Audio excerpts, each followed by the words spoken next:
আসসালামু আলাইকুম গরিবের অ্যান্ড্রয়েডবাসী, আরও একটি নতুন ভিডিওতে আপনাকে স্বাগতম জানাচ্ছি।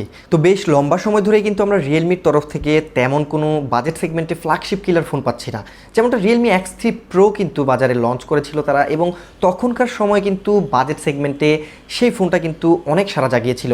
তো সম্ভবত এই লম্বা সময়টাকে কাটিয়ে রিয়েলমি চায়নার বাজারে যে লঞ্চ করেছে রিয়েলমি GT Neo ফোনটা, এই ফোনটার মাধ্যমে হয়তো বা তারা কামব্যাক করতে চলেছে এবং রিয়েলমির গ্রাহকদের জন্য আরও একটি ধামাকাদার ফোন আসতে চলেছে, যা খুব শীঘ্রই বাংলাদেশের বাজারে চলে আসবে এবং ইন্ডিয়াতে অফিসিয়ালি লঞ্চ হতে চলেছে। তো এই ভিডিওটি না টেনে একদম শেষ পর্যন্ত দেখুন, তাহলে আপনি বিস্তারিত জানতে পারবেন রিয়েলমি GT Neo এই ফোনটির সম্পর্কে, এবং এই ফোনটি বাংলাদেশে কবে নাগাদ অফিসিয়াল বা আনঅফিসিয়ালি আসতে পারে, এবং এই ফোনটার বেস ভেরিয়েন্টের দাম কত হতে পারে বাংলাদেশ এবং ইন্ডিয়াতে, সব কিছুই বলবো। তো ভিডিওটি শেষ পর্যন্ত দেখতে থাকুন, আর ভিডিওটি ভালো লাগলে একটি লাইক দিতে ভুলবেন না এবং আপনার বন্ধুদের মাঝে শেয়ার করতে ভুলবেন না। আর আমার চ্যানেলের ভিডিওগুলো নিয়মিত দেখার জন্য অবশ্যই চ্যানেলটিকে এখনই সাবস্ক্রাইব করে রাখুন। তাহলে আর বেশি কথা না বাড়িয়ে চলুন মূল ভিডিওতে চলে যাওয়া যাক। রিয়েলমি GT Neo এই ফোনটার বক্সের মধ্যে আপনারা একটি 50 ওয়াটের সুপার ডার্ক চার্জার পেয়ে যাবেন, এবং এই ফোনটির সাথে ব্যবহার করার জন্য একটি ব্যাক পার্ট দেওয়া হয়েছে, যেটা একদম প্লাস্টিকের একটি ব্যাক কভার দেওয়া হয়েছে একটি সিম ইজেক্টর পিন এবং কিছু ডকুমেন্টেশন আপনারা বক্সের মধ্যে পেয়ে যাবেন। ডিজাইন এবং বিল কোয়ালিটির কথা বলতে গেলে এই ফোনটার মধ্যে ব্যবহার করা হয়েছে সম্পূর্ণ প্লাস্টিক। কোথাও এই ফোনটার মধ্যে তারা গ্লাস বা মেটাল ব্যবহার করেনি, তবে প্লাস্টিক ব্যবহার করলেও অনেক শক্তপোক্ত এবং খুবই ভালো মানের প্লাস্টিকই তারা ব্যবহার করেছে। ডিজাইনের কথা বলতে গেলে টিপিক্যালি রিয়েলমি যে সকল ডিজাইন ব্যবহার করে থাকে তার ফোনের মধ্যে সেরকমই অনেকটা করেছে, তবে কিছুটা চেঞ্জেস এনেছে এর কালার ভেরিয়েশনে।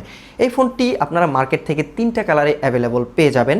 তবে আমার কাছে একটু খারাপ লেগেছে, যেহেতু ফ্ল্যাগশিপ সিরিজের একটা ফোন বা ফ্ল্যাগশিপ কিলার একটা ফোন, এখানে আমরা আশা করেছিলাম মেটাল এবং গ্লাস আমরা পাবো, তবে এখানে দেয়নি। তবে প্লাস্টিক ব্যবহার করার ফলে কিন্তু এই ফোনটা একটু হালকা পাতলা হয়েছে, মাত্র 179 গ্রাম ওজন এটার, এবং এই ফোনটার থিকনেসও কিন্তু অনেক কম, মানে এই ফোনটা কিন্তু অনেকটাই স্লিম, মাত্র 8.4 মিলিমিটার থিকনেস রয়েছে এটার। এছাড়াও এই ফোনটির ডিসপ্লে সেকশন নিয়ে আলোচনা করতে গেলে এই ফোনটির ফ্রন্টে পেয়ে যাবেন একটি 6.43 ইঞ্চের ফুল HD+ রেজুলেশনের সুপার অ্যামোলেড ডিসপ্লে। এছাড়াও এই ডিসপ্লেটিতে রয়েছে 120 হার্টসের রিফ্রেশ রেট, 360 হার্টসের টাচ স্যাম্পলিং রেট, এবং এই ডিসপ্লেটি হচ্ছে কি HDR10 সাপোর্টেড।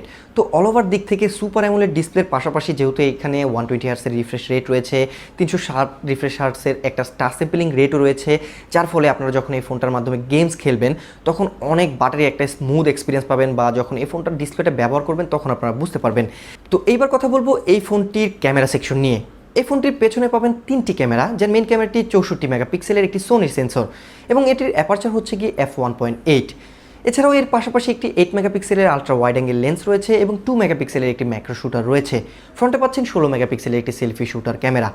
তো এর পেছনে থাকা 64 মেগাপিক্সেলের ক্যামেরার মাধ্যমে আপনারা দারুণ ছবি তুলতে পারবেন, এবং জাইরো EIS এর সাপোর্ট থাকার ফলে আপনারা কিন্তু 4K রেজলিউশনে ভিডিও ক্যাপচার করতে পারবেন 60 ফ্রেমস পার সেকেন্ডে।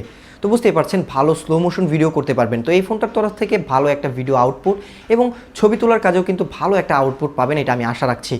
এবং এই ফোনটির যে পারফরমেন্সটা রয়েছে, যেহেতু এটাতে একদম ফ্ল্যাগশিপ সিরিজের একটি প্রসেসর ব্যবহার করা হয়েছে, যার ফলে আপনারা যখন এই ফোনটাতে গেম প্লে করবেন বা ভিডিও কন্টেন্ট দেখবেন, ওই প্রসেসরটার দরুন কিন্তু আপনারা ভালো একটা আউটপুট পাবেন। যেহেতু এবার পারফরমেন্সের কথা বলে ফেলেছি, এইবার এই ফোনটার প্রসেসর নিয়ে আলোচনা করি। মিডিয়াটেকের ডাইমেনসিটি সিরিজের সবচাইতে হায়ার ভেরিয়েন্ট মার্কেটের মধ্যে যেটা আছে, ডাইমেনসিটি 1200, এই প্রসেসরটা ব্যবহার করেছে রিয়েলমি GT Neo এই ফোনটার মধ্যে। মিডিয়াটেকের ডাইমেনসিটি 1200 এই প্রসেসরটি মূলত একটি 6 ন্যানোমিটার আর্কিটেকচার বিল্ডে তৈরি, এবং এটি একটি Octa-Core প্রসেসর। খুবই পাওয়ারফুল এই প্রসেসরটির 4টি কোর রয়েছে পারফরমেন্সের জন্য এবং 4টি কোর রয়েছে পাওয়ার এফিসিয়েন্টের জন্য। Cortex A70 বেস একটি কোর হচ্ছে গিয়ে আপ টু 3.0 গিগাহার্টসে পারফরমেন্সের জন্য কাজ করে, এবং বাকি 3টি কোর রয়েছে আরও Cortex A78 বেস, যেগুলো হচ্ছে গিয়ে পারফরমেন্সের জন্য 2.6 গিগাহার্টসে রান করে, এবং বাকি 4টি কোর রয়েছে Cortex A55 বেস, যেগুলো 2.0 গিগাহার্টসে রান করে পাওয়ার এফিসিয়েন্সির জন্য। জিপিইউ সেকশনে এই প্রসেসরের মধ্যে ব্যবহার করা হয়েছে মালি G77MC9 জিপিইউ, যেটা মোর দেন পাওয়ারফুল বর্তমান মার্কেটে, এবং ডাইমেনসিটি সিরিজের এই প্রসেসরটা মূলত একটা ফ্ল্যাগশিপ প্রসেসর বলা চলে। এই প্রসেসরটাকে কম্পেয়ার করলে স্ন্যাপড্রাগনের 870 এই প্রসেসরটার সাথে আপনারা কম্পেয়ার করতে পারেন, যেটা বর্তমানে অনেক পাওয়ারফুল একটা প্রসেসর আমি বলবো। পারফরমেন্সের কথা বলতে গেলে এই প্রসেসরটির তরফ থেকে আপনারা হেভি ইউজে বা গেম প্লে করলে কোনো প্রকারের ল্যাগ হ্যাং পাবেন না, মানে পাবজির মতো হাই গ্রাফিক্সের গেমসগুলো এখানে অনায়াসে বাটারি স্মুথ খেলতে পারবেন। এছাড়াও যেহেতু এই প্রসেসরটার মধ্যে জাইরো ইআইএসের সাপোর্ট রয়েছে, তাহলে আপনারা ক্যামেরা আউটপুটটাও অনেক ভালো পাবেন এবং এই ফোনটির তরফ থেকে কিন্তু বাটারি স্মুথ একটা গেমিং এক্সপিরিয়েন্স পাবেন। এবং যেহেতু HDR10 সাপোর্টের ডিসপ্লে রয়েছে, 120 হার্টজ রিফ্রেশ রেট এবং টাচ স্যাম্পলিং রেটটাও ভালো রয়েছে, অল ওভার দিক থেকে আমি বলবো গেমিংয়ের ক্ষেত্রে একদম বাটারি স্মুথ একটা এক্সপিরিয়েন্স আপনারা এই ফোনটির তরফ থেকে পেয়ে যাবেন। এছাড়াও প্রসেসরের পাশাপাশি 6GB র্যাম, 8GB র্যাম এবং 12GB র্যাম পর্যন্ত অপশন থাকছে এবং 128GB 256GB ইন্টারনাল স্টোরেজের ভেরিয়েন্ট রয়েছে। তবে একটা খারাপ বিষয় হচ্ছে যে এই ফোনটার মধ্যে কিন্তু আপনারা কোনো এক্সট্রা SD কার্ড ব্যবহার করতে পারবেন না, মানে কোনো মেমোরি কার্ড ব্যবহার করতে পারবেন না। তবে ফ্ল্যাগশিপ সিরিজের তরফ থেকে এমনটা সচরাচরই হয়ে থাকে।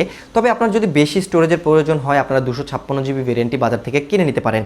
এছাড়াও আমি যদি কথা বলি, এই ফোনটার মধ্যে প্রয়োজনীয় সব ধরনের সেন্সর রয়েছে, হেডফোন জ্যাক ব্যবহার করার সুবিধা রয়েছে। এছাড়াও রয়েছে এটি কিন্তু আপনারা out of the box Android 11-এ পেয়ে যাবেন এবং যে Realme UI 2.0 নতুন আপডেটে এসেছে সেটা আপনারা কিন্তু আউট অফ দ্য বক্স এই ফোনটির তরফ থেকে পেয়ে যাবেন।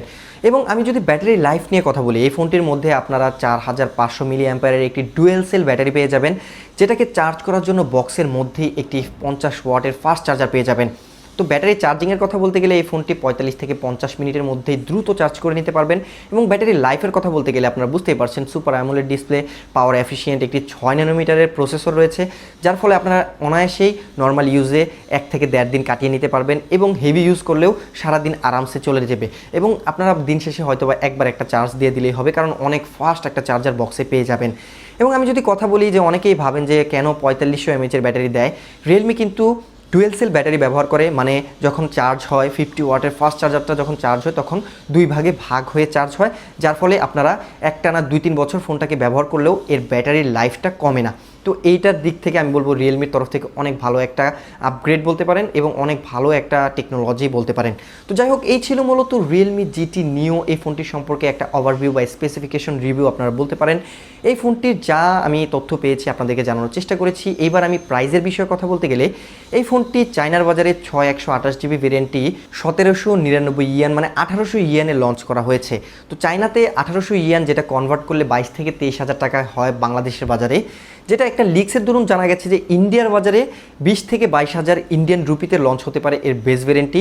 তবে বুঝতেই পারছেন বাংলাদেশের বাজারে হয়তোবা প্রথম অবস্থায় আনঅফিশিয়ালে আসলে এটা 25 থেকে 28,000 টাকার আশেপাশে এর বেস ভেরিয়েন্টটি পাওয়া যাবে। তবে হয়তোবা অল্প কিছুদিন পরে এই ফোনটার প্রাইস কমে যেতে পারে।